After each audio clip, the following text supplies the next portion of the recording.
Continuaremos con el capítulo número 6, que se llama De lo que le pasó a Don Quijote con su sobrina y con su ama, y es uno de los más importantes capítulos de toda la historia.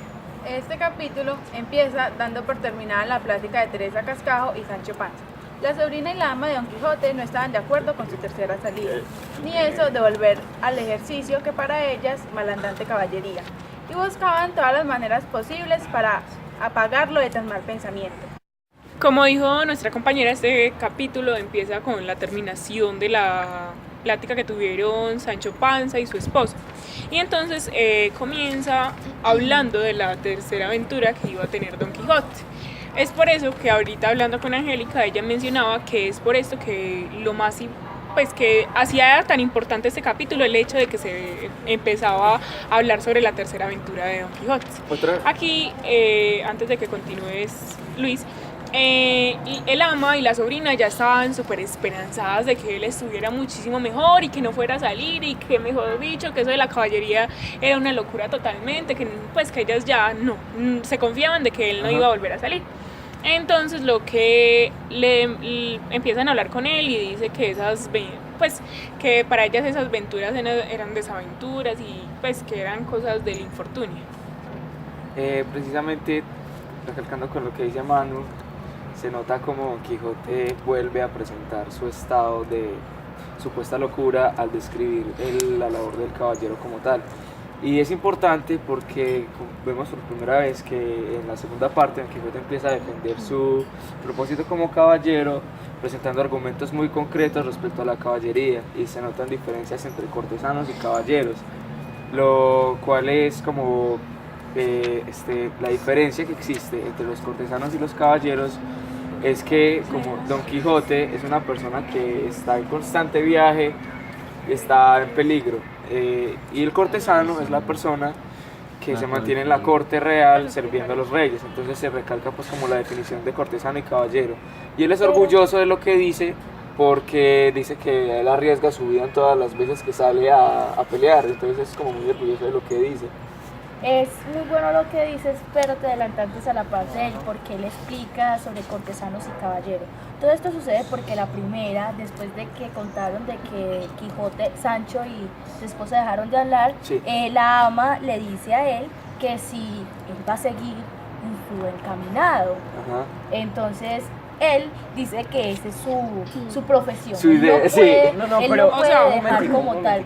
La ama le dice que ella no está de acuerdo con eso, que le va a tocar rogarle a Dios o a un rey para que dejara de pensar. Venga, antes de que continúen con eso, a mí me parece que en el libro recalcan claramente que ahí lo único que estaban haciendo, tratando de sacarlo de eso, era como predicar en desierto y majar en hierro frío. O sea, era algo imposible. Majar, aquí se refiere como a golpear el hierro frío, pero era imposible hacer cambiar de opinión a Don Quijote, porque es que realmente él quería seguir siendo caballero y él era consciente de los argumentos que tenía para dar sobre su profesión.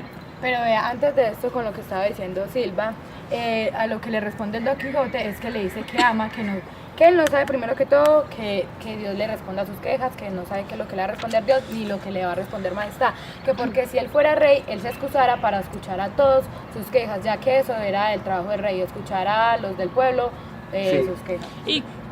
Yo quiero decir algo acá, y es que en este capítulo por primera vez vemos a los personajes de la ama y la sobrina como autoridad, tal, sí. O sea, como con la autoridad de hablar, como en la autoridad del personaje en que relacionan en sí, por decirlo así. Pero que no les dan porque importancia. todo el capítulo se basa como en no tanto a la ama, sino en la conversación de la sobrina y el Quijote. Y como había mencionado antes nuestra compañera Angélica, que la sobrina desempeña un papel fundamental mucho más después en el Quijote, pero desde que empieza como el trabajo, por decirlo así. ¿Ustedes no les parecen que la ama tiene como como mucho autoridad? Porque es que, donde fuera una ama normal, la ama normal no le importaría, solo serviría a Don Quijote lo que Quijote le mandara y todo eso. Y aquí la ama le está como, la ama es como muy familiar, muy cercana, tiene como tanta cercanía que puede opinar sobre él.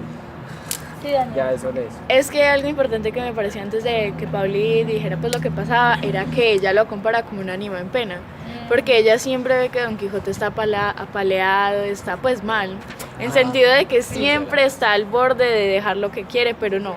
Antes eso lo motiva más a seguir con sus ideales. Yo digo que ellas siempre intentan hablar con él como para hacerlo caer en cuenta de que haga las cosas bien y todo eso, pero terminan dañando todo Es que sí. y dañando todo lo que él como que se ha demorado en calmarse y todo eso, porque miren, lo que sigue acá es que él le responde pues que si él fuera rey se dedicaría a servir a los otros y a escucharlos y todo eso, y lo que ella le pregunta que si en la corte donde él supuestamente fuera rey habían caballeros, ahí ya lo descontroló. Mire, es que en esa parte ella le empieza a decir que pues que le va a decir al rey para que le quite como sus servicios de caballería y todo eso, y él dice que el oficio de un rey es escucharlos a todos y por lo tanto él no quiere como molestarlo con cosas suyas, y luego ella pues sí le dice lo que dijo Meli de que si en la corte no habían caballeros, y él le dijo que sí habían, y que habían muchos, pero entonces ella ahí ya le dice, entonces ¿por qué usted no se queda en la corte y se queda quedo allí cuidando de su rey, de su príncipe? Y él ahí empieza con su gran discurso diciendo que esos se quedaban quietos y que solo conocían el mapa por Ahí es donde se da la definición de caballero cortesano, que es que el cortesano es aquel que se queda en los cortes colaborando con los reyes. O sea, que ellos conocen el mundo a través de los escritos mapas, y de los mapas y de todo eso, pero que ellos se dan a conocer el mundo explorándolo, caminando, conociendo, pasando por el sol y el agua, por lluvias. Es que yo creo que aquí la ama pues no analiza bien el término porque él mismo se llama caballero andante, o sea, en el término de decir, yo soy un caballero andante, el que sale a recorrer él dice desfasar agravios, ¿cierto? Sí. Deshacer agravios, perdón. Entonces, o sea, él mismo se menciona como que recorre el mundo y como caballero. Con su orgullo. Es la frase más mencionada en todo el libro. Yo digo que esta misma descripción que él da ahí es como él se ve, pero no como las demás personas lo ven. O sea, las demás personas no ven como esa importancia que él siente en ser caballero andante. Ellos piensan es como, ay, este es un loco que va por ahí haciendo nada. Pero miren que es todo lo que él dice. O sea, solamente una persona sabe lo que es cuando lo va haciendo. Y él dice que andando, conociendo, mirando, que con sus mismos pies va midiendo pues como los que es ser caballero y todo eso. Dale, Daniela. No, eso es a decir algo. ¿Pero vas a continuar o vas a seguir? No, es Bueno, la continuación de lo que va ahí es que se entromete la sobrina.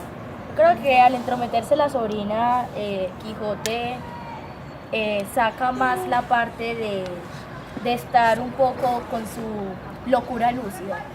Porque la sobrina se mete por un campo en el que Don Quijote no lo pueden tocar. O sea, si a Quijote tú le dices que los libros de caballería son pura basura, él le responde que eso es pura blasfemia y cómo vas a ofender a los amadices, cómo va a ofender a todos esos escritores que han hecho todo bien. Y eso es lo que sucede ahora. Y es que la sobrina le dice que todos estos libros de caballería son solamente una fábula y mentira. Y sus historias se deberían de quemar. Entonces, espérate Manuela, entonces ya después Quijote le dice, como Quijote se quedó indignado. O sea, Quijote siempre se indigna cuando le tocan ese tema. Él se quedó indignado y estaba diciendo que, sobrina, esto es pura blasfemia, o sea, ¿cómo se te ocurre decir tú eso siendo mi familiar? ¿Por qué alguien que yo amo tanto dice que los libros de caballería, o sea, mis libros, son blasfemia? Entonces, y que si no fuera hija de la hermana, la castigaría. mandaría de la casa. Y aparte le dice también que ojalá no te oyeran los amadices, el amadís, pero y que una te cosa oyera... chiquitica. Pues ahí se puede ver cómo le importaba a Don Quijote a Amadís, porque de una que la sobrina dijo eso, de una le metió a Amadís, que dijera Amadís. Venga, Pues pero uno se preocupó por la opinión de él. a mí me pareció muy charro porque antes de que dijeran pues lo de los Amadís y que la sobrina interrumpiera y todo eso, él empieza a decir que los caballeros andantes, a diferencia de los cortesanos, que se podían encontrar con un gigante que más alto que las nubes y que tuviera 10 cabezas, mejor dicho, que fuera la cosa más espantosa, y que ellos no los asustaba esto. Y aquí se empieza a hablar que Quijote dice que hay 4 tipos de clases sociales, ¿cierto? La pirámide de Pero las esperen, clases sociales. Entonces, que Angélica está diciendo eso. Después, Pero vamos a ver. tranquilo. Él aquí menciona cuatro clases sociales y de aquí ya divide lo que son, de donde provienen los caballeros, por decirlo así. Estas 4 clases se basan en qué es. La primera es la persona que está en el punto más bajo de la pobreza y asciende a la riqueza. La segunda es la persona que está en la riqueza, sabe manejar su riqueza y se mantiene en la riqueza. La tercera es la persona que, naciendo en la riqueza, baja a la pobreza por sus decisiones. Y la cuarta es la persona que es como, por decirlo así, o sea, la plebe, por decirlo así. No es ni tan pobre ni tan rico, es como el Quijote un hidalgo, por decirlo así. Sí, es... A mí perdón, Luis. A mí me parece muy interesante la comparación que él hace porque jamás lo había pensado de esa manera. Que una persona rica que nace, o sea, en la punta, en la parte más baja de la pirámide, lleno de todo, y que terminaba en la punta, porque siendo la punta la parte más insignificante de la pirámide. Pues yo nunca lo había pensado de esa forma, como la pirámide. En forma... Yo siempre lo he pensado como la pirámide en la punta es el rey. Exacto. O sea, de forma ascendente y lo cambió, pues cambió como pero el es muy estilo de real, la o sea, parte de abajo es la que tiene mayor sostenimiento, pues mayor riquezas, por así decirlo, y la parte es la más insignificante, la punta. Podríamos decir que las pirámides que están en nuestro contexto están mal organizadas, porque eso tiene más razón que la que estamos acostumbrados a asimilar, sí. O sea, que tengamos en cuenta sí, porque es como lo que decía Manuela, que por ejemplo la burguesía está arriba y debería estar abajo porque tiene más plante, tiene más riquezas, tiene más... Pero son distintos puntos de ver, depende de las áreas también. Bueno, sí, es una comparación muy, que a mí me pareció muy interesante que hizo Don Quijote. De pronto la altura se ha tenido como el mito de que es lo más referenciado a lo grande y todo eso. Y además, ¿por qué se deja en la punta lo más pequeño a la clase burguesa? Porque la clase burguesa es solamente una minoría. Es el 1% de la población. Y en cambio, la clase que está abajo y ocupa más es la clase que no es minoría, es la clase de la pobreza. Bueno, entonces ya siguiendo con la historia, a mí me llamó mucho la atención cuando hablan de la casa otomana. Porque la casa otomana es una representación en la historia, no solamente en lo político, sino también en lo social y en todo. La casa otomana fue también llamada la dinastía osmalí. La dinastía osmalí es lo mismo, solamente que se la llamaba en las zonas árabes así. Esta dinastía era muy importante porque esta dinastía se caracterizó, como anteriormente lo vimos en algunos capítulos, pues de la primera parte, se caracterizó por ser una dinastía que acogía a toda persona. No solamente a los turcos, sino que se encargaba de acoger a toda persona y tratarlo como si fuera de su pueblo. Era como un hostal. Ajá, pero también hicieron cosas malas, pero aún así imperio se caracterizó por ser uno de los más buenos. No como Europa, porque Europa, te puedo decir, tenemos en cuenta que en mi muchas concepto, cosas malas. para mí Europa fue uno de los continentes que mal hizo. Con el peor tipo de gobierno. Y este osmalí se caracterizó por lo bueno. Manuela dice que Europa era bueno. Tenía una forma de gobierno buena, pero tenía monarcas despóticos que hacían que toda la persona pobre que vivía ahí se menospreciara más. Lo que yo digo no es que ellos hayan sido buenos monarcas, sino que al contrario, a pesar de ser una monarquía tan terrible, ellos, o sea, todas las ciudades que ellos colonizaron, todo lo que fueron capaces de conseguir, aunque hubiera sido de forma cruel, pues ellos, yo digo que a pesar de ser la peor en crueldad y todo eso, fueron los que más ganancias tuvieron, pero las perdieron luego de un tiempo. Es que recordemos que... Además lo digo también porque ahora se me vino a la mente esto. El continente europeo me parece uno de los continentes es uno de los continentes que más roba. ¿Por qué? Porque muchos creen que el invento de la pólvora se la debemos a Alfred Nobel, el gran constituyente de los Nobel. Pero no, todo eso, el papel y todo eso se lo debemos a las orientales. O sea que a los turcos, a toda esta gente de por allá, le debemos lo que hoy somos. Y Europa se cayó, se tapó como diciendo como que yo descubrí eso. Y así que Alfred Nobel, Alfred Nobel en este momento como dijo como que...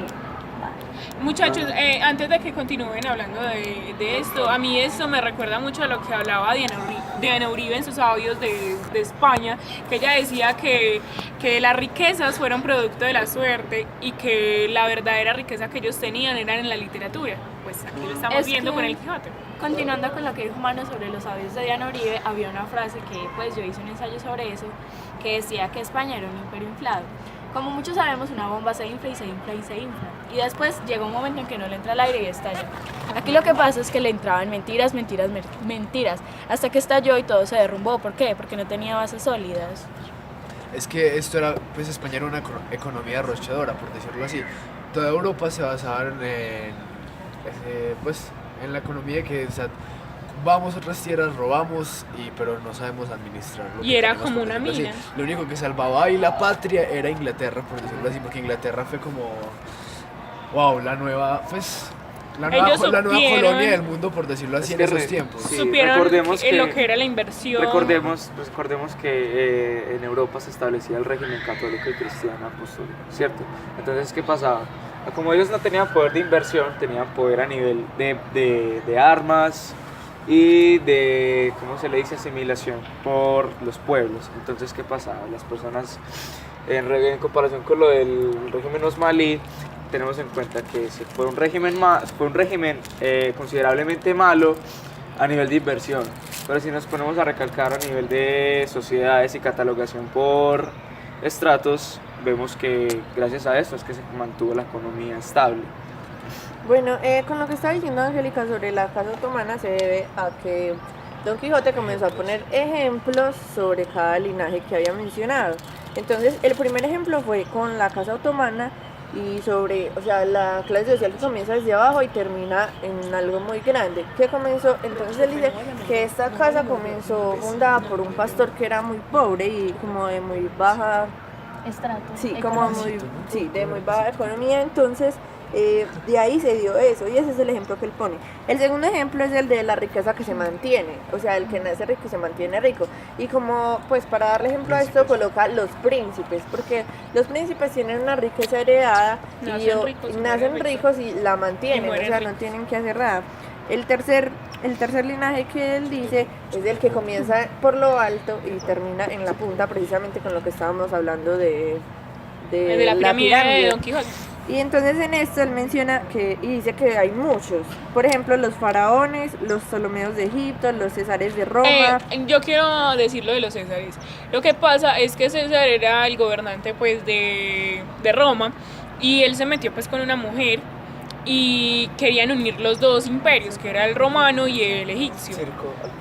Y en esta época lo que pasa es que ya pues hubo otro personaje que la verdad no recuerdo el nombre porque es que esto lo escuché en un audio de Diana Uribe y se le fue quitado todo su reino, o sea, él quedó sin nada y y él luchó tanto por su imperio, pero finalmente lo perdió y realmente eso los llevó incluso a los pensamientos de suicidio, o sea, me quitaron todo, ya dañé mi pueblo, entonces él quedó sin nada. Eso es lo que dice acá con todos esos ejemplos, que todos estos que mencioné perdieron todo, entonces dice que ya los descendientes no tienen nada, que si ustedes lo buscan van a llegar a la parte más humilde de la pirámide porque ya no van a tener nada. Es que aquí él empieza a hablar sobre las clases sociales, después se va a los linajes y después vuelve y menciona el letrado y las armas. Cierto, pero entonces cuando menciona los linajes, pues que, o sea, los linajes de que unos nacían ricos, se conservaban ricos, pero el linaje los iba dañando, otros nacían pobres y el linaje los ayudaba a su Pero nos falta uno, nos falta el plebeyo. Entonces del plebeyo dices que esta clase se mantiene.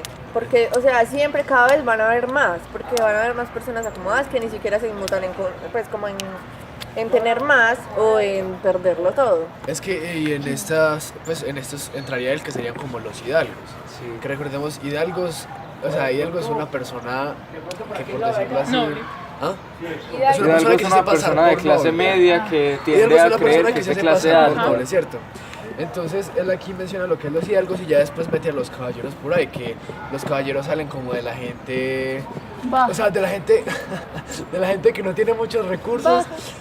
Pero sí, la gente del proletariado, por decirlo así. Todos somos proletarios, o sea, la clase más, o sea, la Clase sí, la trabajadora. clase más baja de todas. Respecto a eso, Y entonces ahí dice que, o sea, que los caballeros salen de ahí, que sin tener nada, pues deshacen agravios y que a partir de esto él nació con las letras y con las armas, Sí. pero que él Ajá. utiliza para pero las se armas. entendió No, los no, a las armas. No, Pero no, es que nada él más los a las dos armas. Sí. trabajos que le podían dar eran el de las letras y de Pero, las ¿y armas, quién pero había que él nacido? había nacido con el de las armas, no con los Que dos. Que él se inclinaba inclinaba, a sí, que él él. había Las nacido con armas. las dos, pero él se Sí, inclinaba a las yo tengo armas. más No, armas no. que letras y nací según me inclinó las armas.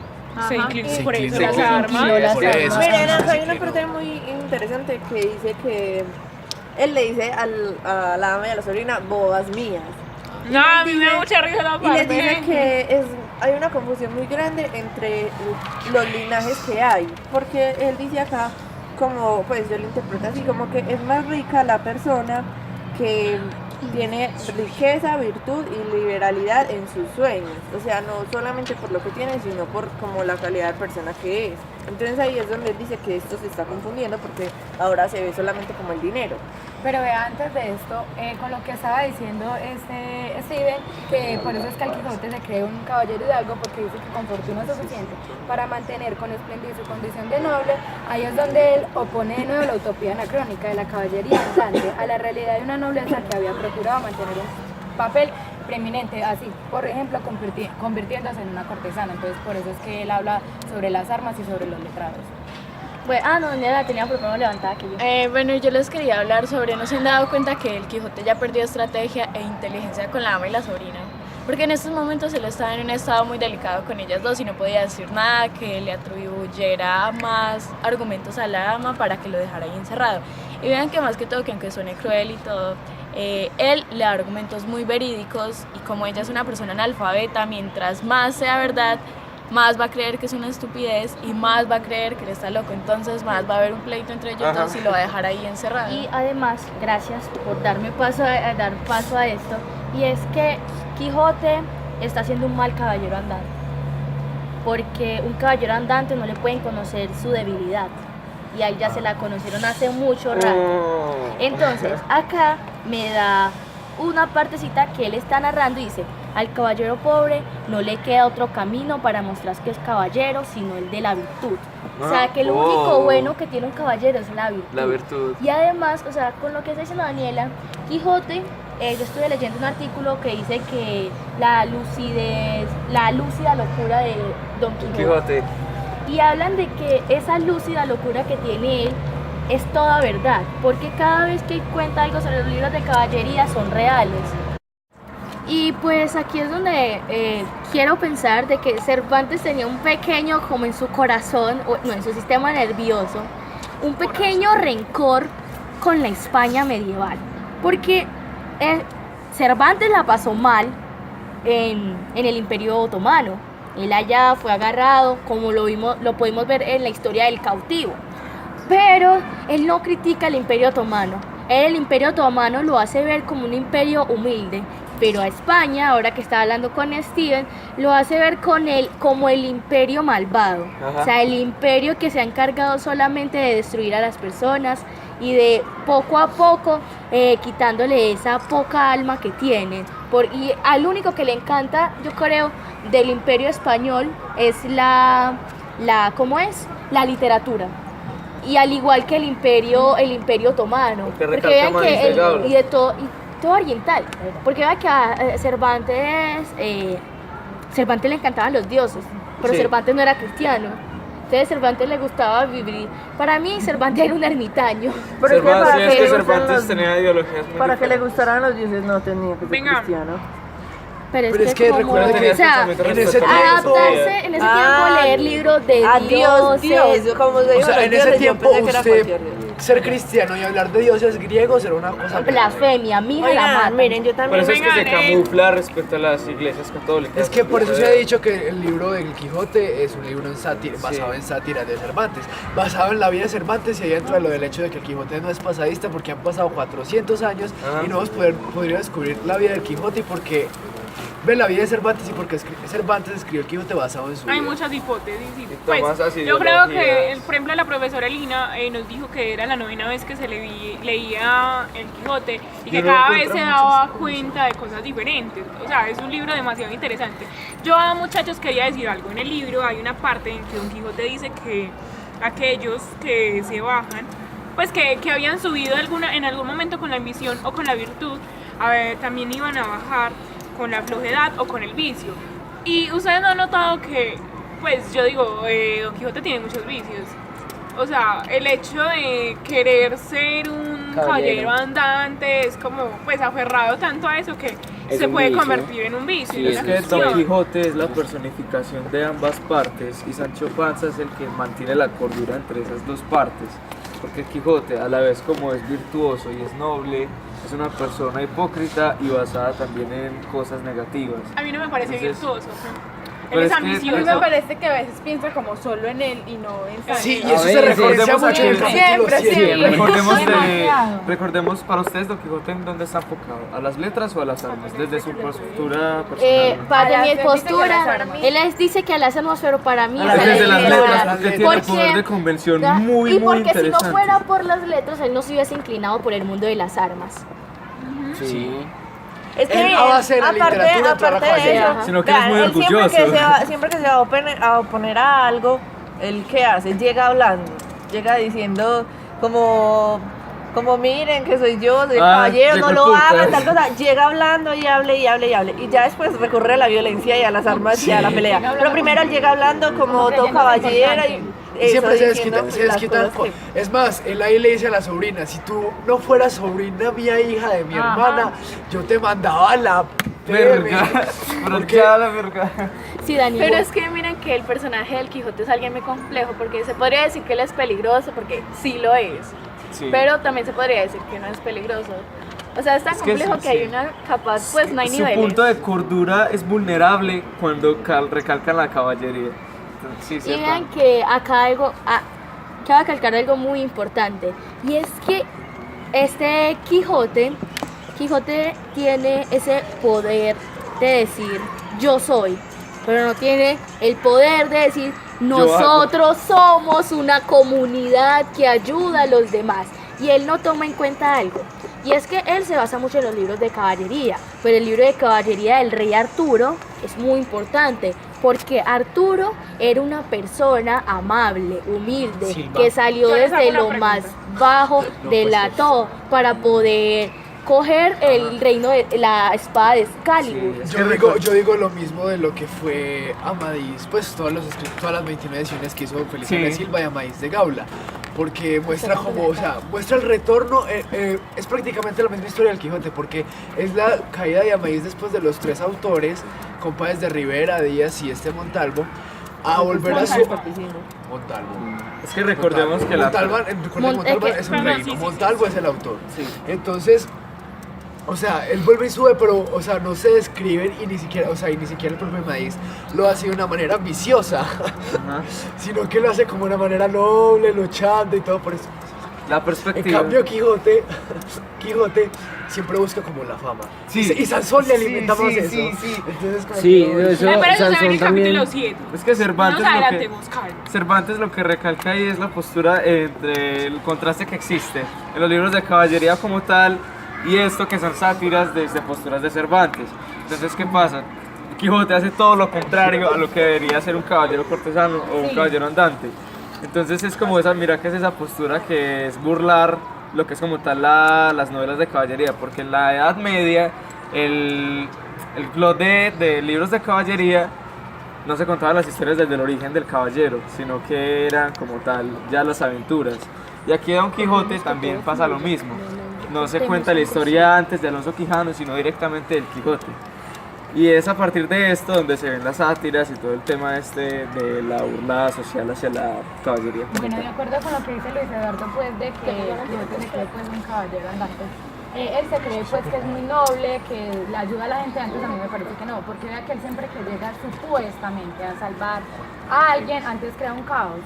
comienza a pelear, a buscar problemas por lo que no es, solo por imaginarse las cosas también. No, pero él siempre va con la intención. Problema, no ayuda a la gente. Entonces, Pero él siempre va con la intención de ayudar. Lástima que Pero sea es diferente tener la intención a hacerlo, porque o sea, si usted quiere hacer las cosas, si usted no las hace, usted está Y estorbando. además si usted se da tiene cuenta la de que las personas le dicen no me ayuden, o pues como lo hizo Andrés, pues yo ya evito cómo hacerlo. verdad. Y él no, Yo sé que soy una persona torpe, Entiendo. porque Oigan, es que él pero- a pesar de ser muy inteligente en muchas cosas, es torpe. Pero él es muy llevado a su parecer. Miren, yo hasta esta parte del libro puedo decir que la falta de cordura hasta cierto punto, o sea, Afecta. como que se hace necesario tener como ese poquito de razón en todas las cosas que pasan.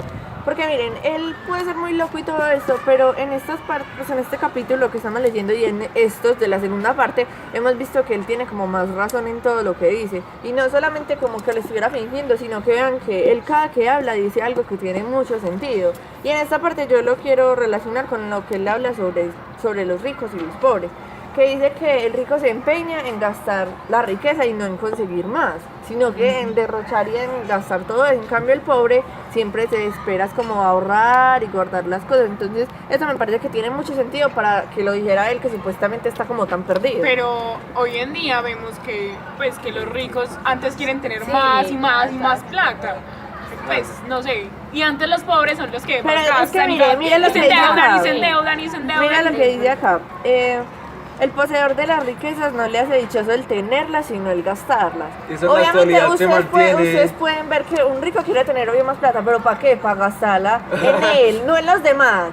Sino la mayoría de veces usted que lo ve comprando ropa cara, bolsos caros y todo porque eso. ahí Las también, cla- Pero es que por ejemplo las- hay unos que son muy Esperen, amarrados. pero Uy, pues, Sí, pero esperen. la mayoría, o sea, es lo que, mayoría, ¿se acuerdan sí. lo que estamos hablando de los arriendos? Ajá. Si usted gana mucha plata, usted no se va a conseguir una casa barata para Eso que es para que verdad. le ahorre. ¿Usted qué quiere? Usted quiere tener Ah, más sí, y eso es más y verdad. más. Y vean lo que dicen de que el rico es tacaño, no es que el rico sea tacaño, sino es que el rico sabe invertir en los lugares. Porque yo pongo un ejemplo, el rico no le gusta dar ofrendas, pero las ofrendas que él da es para beneficiarse.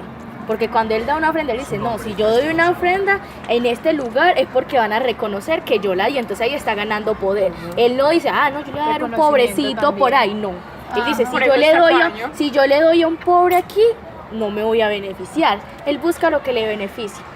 Y entonces acá vemos que el rico se beneficia de lo que a lo que le genera poder, Lo que le porque conviene. el que es rico no tiene poder, pero el que tiene poder a veces no es rico. Exacto. Y entonces ellos buscan, el rico lo que busca es tener ese poder que es difícil de alcanzar. O sea, más Pero vea- siendo burgués no tiene poder político.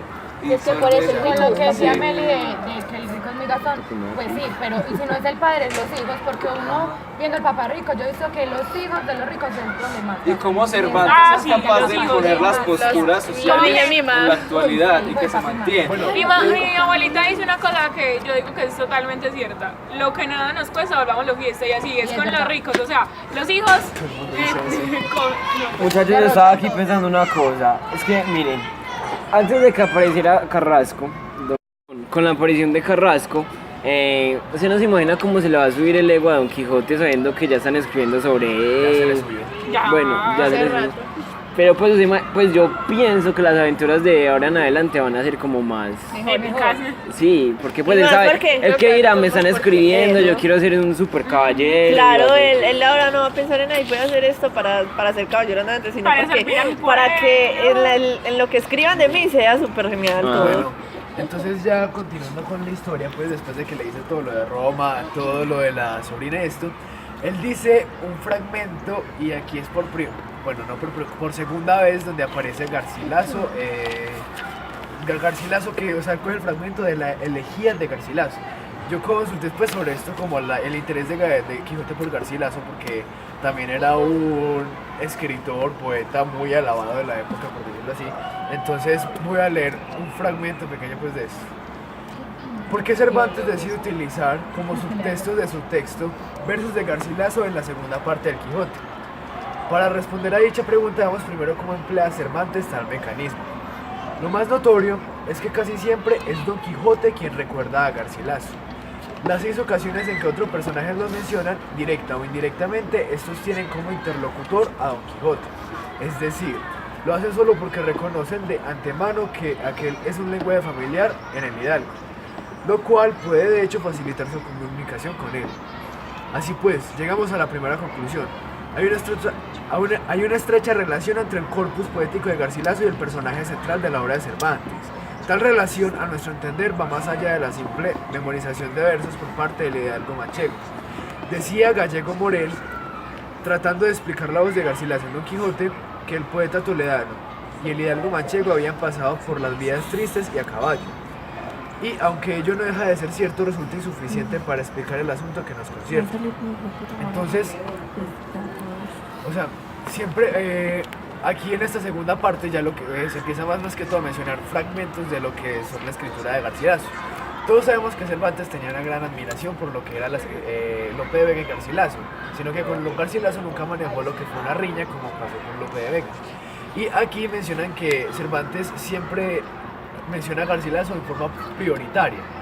¿Qué quiere decir esto? Que a pesar de que otros personajes lo mencionen, Quijote está como se había dicho, interlocutor de esta parte, o sea, siempre está presente, haciendo presencia, como lo entiendo yo, de que Cervantes siempre estaba ahí cuando se hablaba o trataba del tema de Garcilaso.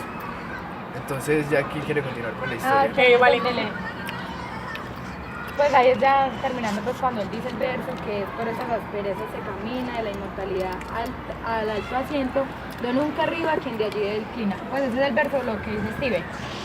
Ahí es donde le dice, pues se siente súper asombrada la sobrina, que dice, wow, hay desdicha de mí, dijo la sobrina, hasta poeta salió el tío, y que por eso le dice que él debería ir por las calles predicando lo que sabe, que también le dice que así sea viejo, que tiene fuerzas, que estando enfermo, que endereza tuerto, que estando agobiado, o sea que está concorvado. Es que lo que ya le dice ahí es que vea pues que le salió más de lo que ella pensaba, porque ahora hace de todo. Entonces le dice que hasta que ella cree que si él fuera albañil sería capaz de hacer una casa y todo. Sí, es que mantiene Es el que orgullo por ella delante. incluso aclara que si él fuera Lo de así las súper loco y jaulas. todo eso, que él sería cualquier cosa, que si él no tuviera un poquito de cordura, terminaría haciendo de todo, porque es que él se creía hábil en todo. Y que si él no fuera caballero andante, que él fuera el mejor, que fuera, como ella lo menciona en un acto específico, pues en una acción específica de lo que él hace. ¿Qué vas a decir, compañera Angélica? No, termínalo. Es que no me acuerdo, bueno, lo mencionan en un trabajo específico, que si él no fuera caballero andante, él fuera el mejor en realizar esto. Tenía algo que ver con la madera, en este momento no me acuerdo cuál es. Albañil. No, tenía que ver algo con la construcción. Por eso Albañil. ella Sí, dice, ella le dice albañil. yo apuesto que si quisiera ser albañil, que supiera fabricar una casa como una jaula. Bueno, acá algo me genera mucha risa, y es que cuando el Quijote le dice que yo te prometo, sobrina, como de forma de que eso sí lo voy a cumplir, que sus manos y todo y su curiosidad no le hará más daño a ella. Entonces acá me genera mucha risa, y es porque dice que alguien tocó la puerta. Entonces cuando salieron a ver, respondió que era Sancho Panza. Y entonces a mí me dio risa, fue porque dice que la ama se fue a esconder. Que porque Pero como la ya lo sobr- conoció, como que le cayó mal, que pero no. la lo sobrina aborrecía. supo abrirle. Entonces acá me parece muy extraño, porque Ay, la pero- ama se supone que es la que debía abrir a los señores, dejarlos pasar. Es que la ama tenía mucha Es que eso es lo que yo Ajá, estaba, pero me daba eso es lo risa, que yo ajá. estaba diciendo ahorita, que la ama en esta historia Tiene mucha Autoridad. no familiar, sino como una persona que tiene más extracto que ellos, porque ¿Verdad? Porque porque la aparte de la niña, segunda, sí. la sobrina se debería quedar en su silla esperando a que llegaran con su librito o tocando el piano, en español estilo Jane Austen. Y ya después la ama la debería de llevar allá, Sí, pero acá sí. es al revés, la ama se esconde y como que se va a tomar el té, y llega la sobrina, es hacerle el favor a ella, entonces eso da mucha risa. O se la puede decir historia. que a la ama ni siquiera le importa eso y puede hacer lo que quiera. Pues Es que es muy- decir, yo cuido a este Sí. man, puedo hacer lo que quiera porque él está loco, nadie me va a decir nada, nadie me va a regir una norma, entonces yo hago lo que quiera. Y Bueno, aquí bueno. finalizamos el capítulo número 6. Ay, parce. ¿De dónde se pone?